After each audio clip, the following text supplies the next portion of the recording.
Certains insectes ravageurs ont le potentiel d'anéantir tout le travail que vous avez mis dans votre jardin. Aujourd'hui, je vous présente un insecte qui est de plus en plus présent sur tout le territoire, le scarabée du rosier. Je vais faire un tour d'horizon et je vous présente 3 conseils pour prévenir la plus grande partie des dommages qu'il peut causer. Même si vous n'avez pas encore de scarabée du rosier chez vous, je vous conseille d'écouter la vidéo jusqu'à la fin parce que plusieurs conseils peuvent s'appliquer à d'autres insectes et vous serez prêt s'il se pointe chez vous.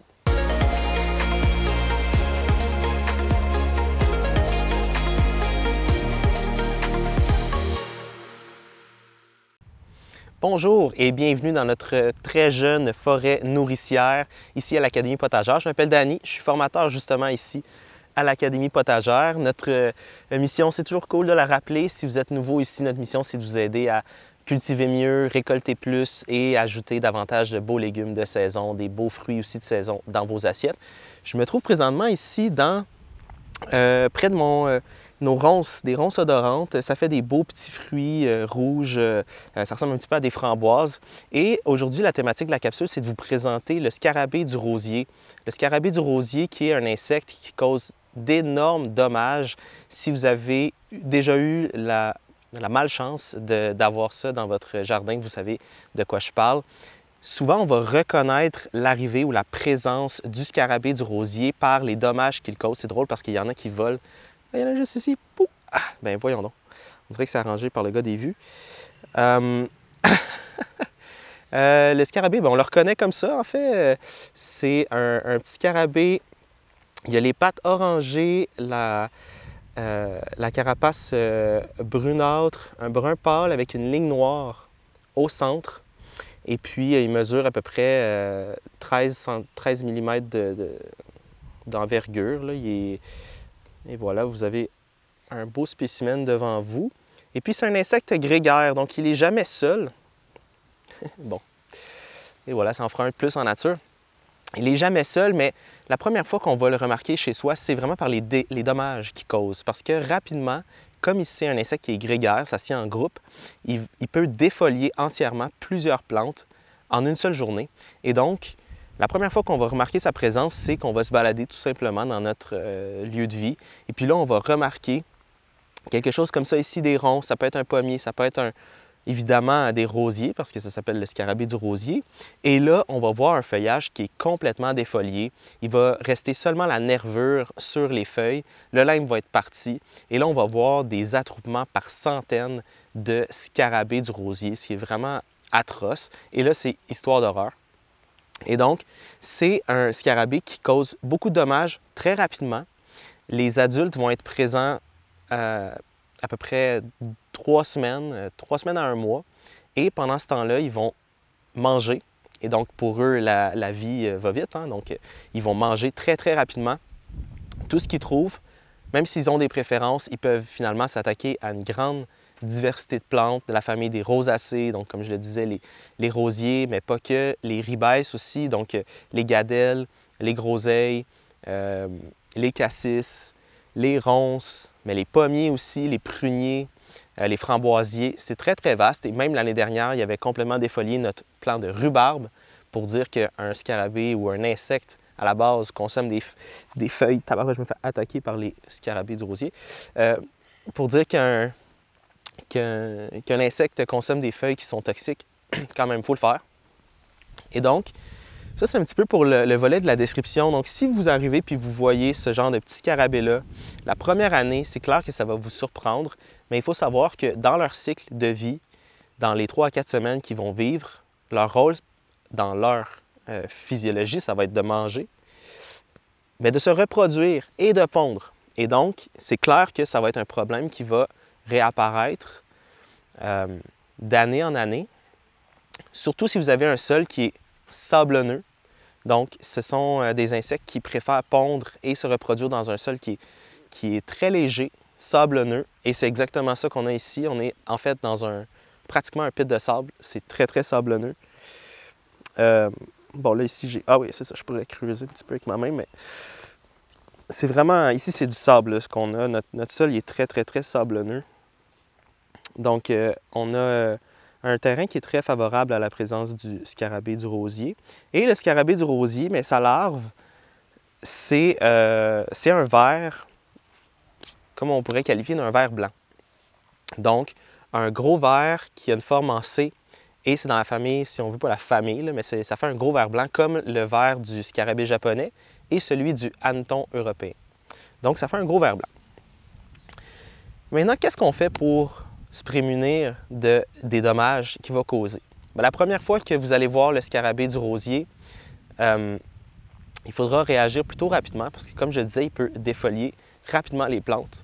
Et donc, la première chose qu'on voudra faire, c'est de retirer les scarabées de nos plantes. Donc ça, c'est la première stratégie. On veut les retirer parce que quand ils ne sont plus là, bien, ils ne mangent plus nos plantes. Donc là, pour faire ça, vous avez deux options.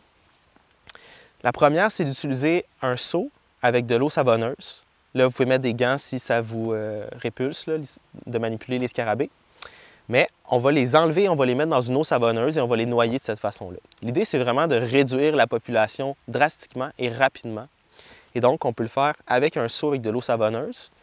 Mais si vous en avez vraiment beaucoup, comme ça a été le cas pour nous l'année dernière et encore une fois cette année, vous pouvez utiliser aussi un aspirateur de garage.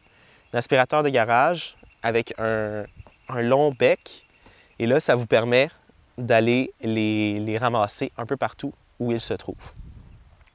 Donc ça, c'est la première stratégie, la stratégie la plus rapide, si on veut.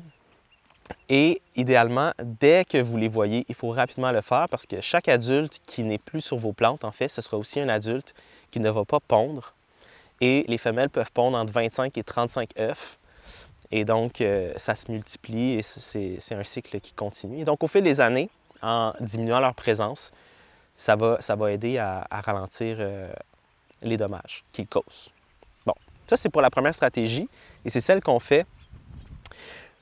Mais la deuxième stratégie, c'est de protéger vos plantes. Et donc, là, pour protéger vos plantes, vous avez plusieurs options. Nous, ici, on a décidé de protéger certaines de nos plantes qui se faisaient ravager par différentes bêtes. Mais bref, on a mis des protecteurs pour les chevreuils, des protecteurs individuels à chevreuils. Peut-être que vous avez déjà vu ça sur le côté des autoroutes. C'est pas pour les scarabées du rosier qu'on a mis ça initialement. On a mis ça pour les chevreuils parce que ça ici, c'est des amélanchés. Ils se faisaient manger par les chevreuils. Et donc, on a mis ça. Mais ce qu'on s'est rendu compte, c'est qu'en les mettant, c'est que les mailles sont assez fines pour ne pas laisser passer les scarabées du rosier. Et donc, on les a brochés en haut. Et s'ils sont bien à côté sur le sol, les scarabées ne vont pas passer en dessous. Et ça crée une protection physique. Maintenant, ces protecteurs-là, on ne pourra pas les laisser pour toute la vie des amélanchés parce qu'à terme, ils vont mesurer 3, 4, 5 mètres. Mais pour au moins le départ, alors qu'ils sont le plus vulnérables, ça va vraiment, vraiment aider. Et donc, ça, c'est une stratégie de la protection physique. C'est aussi possible d'utiliser des filets anti-insectes. Ça va dépendre un petit peu des plantes pour lesquelles vous avez besoin, les plantes que vous avez besoin de protéger. Mais ça aussi, c'est une stratégie, quand on pense de protection physique, de couvrir nos plantes, d'empêcher l'accès directement à nos plantes. Les plantes qu'on souhaite le plus préserver. Et là, les scarabées du rosier vont aller se poser ailleurs et consommer des plantes qui nous sont un petit peu moins importantes. Donc, la deuxième stratégie, c'est la protection physique. Puis, pourquoi je commence dans cet ordre-là? C'est parce que bien souvent, on se fait surprendre et donc rapidement, il faut agir. La première chose, c'est les sortir. La deuxième, c'est la protection physique, mais ça, il faut le faire en prévention. Donc, si vos plants sont complètement en train de se faire dévaster, il est un peu trop tard pour les protéger. Ça me permet de vous mentionner que si vous appréciez cette capsule, si vous appréciez les capsules qu'on crée pour vous, si ça vous aide dans votre jardinage, ça nous aide vraiment, nous, si vous vous abonnez à notre chaîne, si vous mettez un petit pouce en dessous de la vidéo et si vous nous laissez savoir en commentaire quel type de vidéo est-ce que vous aimeriez qu'on couvre. Et puis, si vous êtes de retour, ça nous fait plaisir de vous savoir au rendez-vous. La troisième stratégie, là, c'est une stratégie qui est davantage en prévention. C'est une stratégie qu'on a fait cette année, mais c'est plus difficile de voir les résultats parce que c'est un peu invisible, mais c'est l'application de nématodes. Des nématodes, ce sont des petits vers microscopiques il y en a des milliers de différents types de nématodes et ils se trouvent dans le sol, naturellement. Mais ce ne sont pas tous les types de nématodes qu'on retrouve naturellement dans tous les sols. Et il y a certains types de nématodes qui peuvent parasiter les vers blancs. Les vers blancs des scarabées du rosier, des scarabées japonais et même des hannetons européens. Et donc, ce sont des nématodes qu'on peut introduire dans nos espaces verts autour des endroits qui sont plutôt infestés en temps normal. Et il faut savoir que les vers blancs vont se nourrir de racines de graminées. Et donc ici, on peut voir, on a une pelouse qui est majoritairement composée de graminées et on peut